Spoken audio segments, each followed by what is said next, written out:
Hello, everyone. You know, Nigeria just breaks your heart.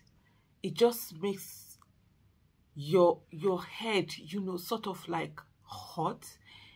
There's so many things that happen in Nigeria that ordinarily in a sane country, these things wouldn't happen. Landmark beach properties were destroyed. These were properties running into hundreds of millions of dollars. And yet, it was destroyed. A journalist was asking for the environmental impact assessment. The so-called minister, David Umahi, tried to belittle her, was condescending, would try to trivialize her as if she didn't know what she was talking about. All for them to come now and say that, oh, they're not going to follow that particular, that particular line or whatever it is they wanted to do, and now they're really, after destroying so many properties you didn't build, you don't know how to build, because these politicians we have, these charlatans we have, they are extractive. They just take. They don't know how difficult it is to earn money. They don't know how tough it is to run businesses. They don't know how.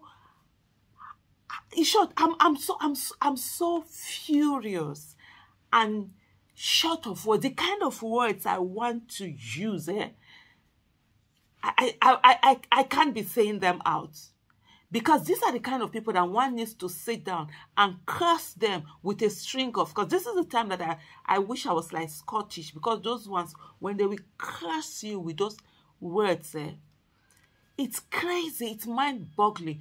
Honestly, David Umahi, or whatever he calls himself, should be, if this was a sane country, he should be prosecuted and thrown into jail. Then the Tinubu, that one that first of all, rigged the election, that calls himself president, he himself,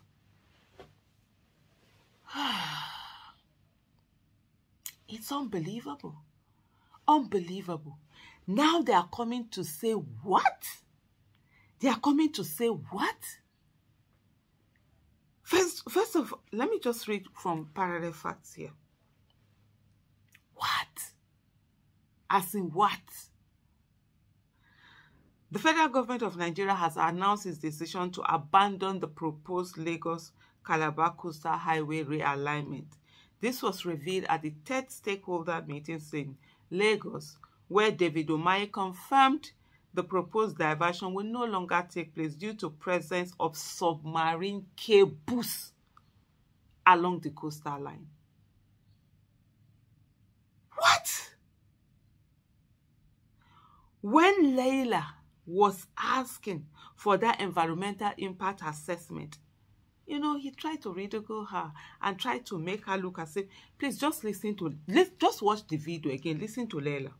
Yes, you mentioned the ESIA is currently being carried out by... Sister, I was raised in the village. Me, I'm not here for now. Well, so sorry, try to speak. I can't help the way I speak. You mentioned that the ESIA was being carried out at the moment. The EIA Act of 1992... I need interpreter. Well, you have enough people next to you. The EIA Act of 1992 states that an EIA must be approved by the Federal Ministry of Environment before the commencement of any project. No, unless an exemption has been given. It's not done so. There is preliminary approval. There is final approval. Has an exemption been given? And if so, if you have the preliminary approval... Exemption of what? For the project to start without the final approval. If you have the preliminary approval, can this be shared? We are following due process. So can we have a copy of the preliminary approval? It is federal government that gives the approval. It's not you. So can we have a copy of the preliminary approval? We have the approval. And you can make that public to the media? Everything in order. Okay, thank you. 2 more questions, please.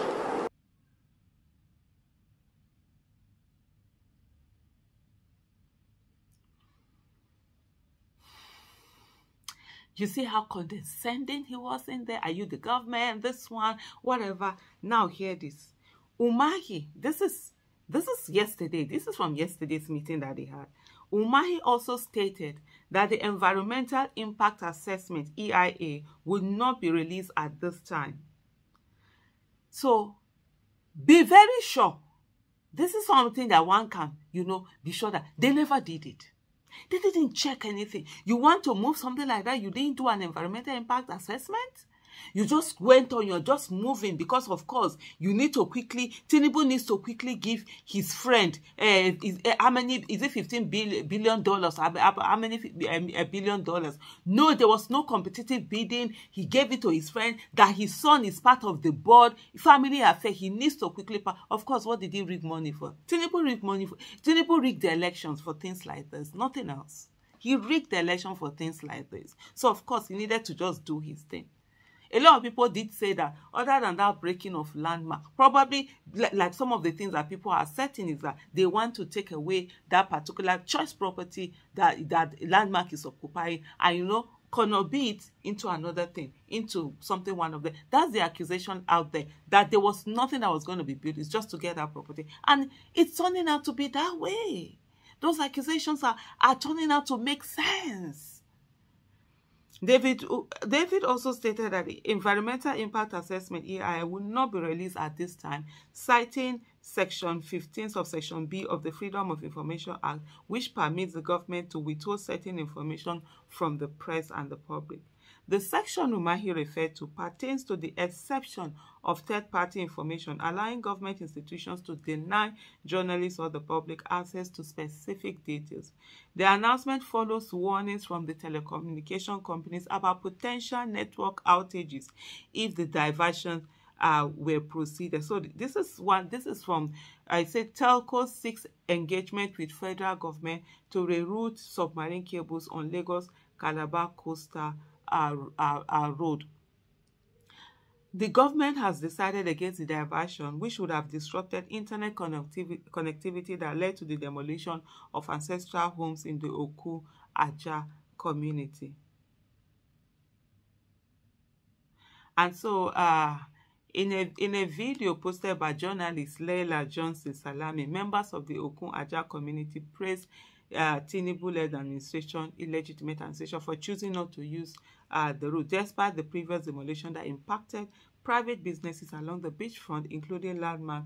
The government is now exploring alternative routes to continue the Lagos-Calabar coastal highway. A lot of people told them, look for alternative route. There are people that say, start it even from Calabar, do for this thing. They refuse. I saw that video that, where the people were so happy, they were, and then there's this selfishness I always talk about in Nigeria, where we always, as long as we are good, everything is okay. All the other people whose properties were destroyed, not talking about that. And then they were forcing them to sing that Tinubu's mandate song and whatever.